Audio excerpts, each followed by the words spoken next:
Hi there, friends. Welcome back to Happy Tales and Tales, the place where every story has a happy ending and a lesson to learn. If you love magical stories with talking animals, yummy treats and heartwarming surprises, make sure to like this video, subscribe to the channel and tap the bell icon so you never miss a new adventure. All right, little listeners. Today's story is about something sweet, secret and oh so special. Benny's famous carrot cake. In the cheerful town of Meadow Hollow, everyone knew one thing. Benny the bunny baked the best carrot cake in the entire world. Animals came from all over just to smell it. Squirrels peeked through his window. Hedgehogs waited by the door. Even the wise old owl once flew down to ask for a slice.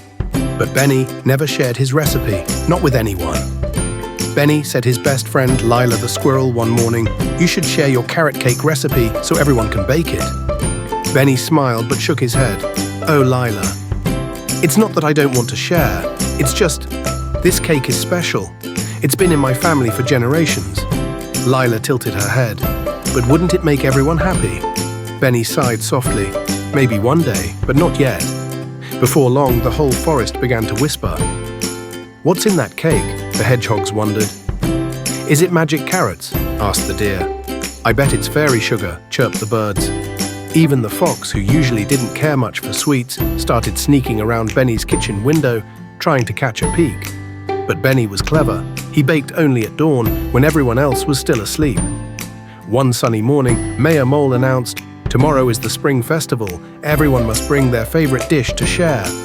The animals cheered, but then they all turned to Benny. "Will you bring your famous carrot cake?" they asked eagerly. Benny's ears twitched. He looked nervous. "Well, maybe." That night, Benny stared at his family recipe, old, crinkled, and covered in flour dust. His heart tugged. "This recipe was Grandma Bunny's," he whispered. "She always said to share kindness, but never to lose what makes it special." He sighed. "Maybe I can do both." The next morning, Meadow Hollow was buzzing with excitement. Tables were filled with pies, cookies, and berry tarts. The smell of honey filled the air, and then the crowd gasped. There came Benny, holding a golden tray. On it sat the most beautiful carrot cake anyone had ever seen. Everyone clapped as Benny set the cake down. "Friends," Benny said proudly, "today I will share my carrot cake with all of you." The crowd cheered, but before anyone could dig in, Benny smiled again. "However," he continued, "instead of giving you my recipe, I've made something even better." He handed out small envelopes to everyone. Inside each one was a new recipe card. "For your own special cake." "You see," said Benny, "what makes something special isn't keeping it secret. It's sharing it your own way." The animals nodded, smiling. The squirrel made a nut cake. The fox baked a berry pie.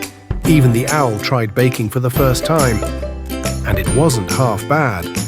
That day, the forest was filled with delicious smells, laughter, and friendship. And as the sun set, Benny whispered to himself, "Grandma would be proud." And that's how Benny's famous carrot cake became a legend everyone could taste in their own way. So remember, friends, true joy comes not from keeping good things to ourselves, but from sharing them with others. If you enjoyed this story, don't forget to like, share, and subscribe to Happy Tales and Tales. Because every tale deserves a happy tale.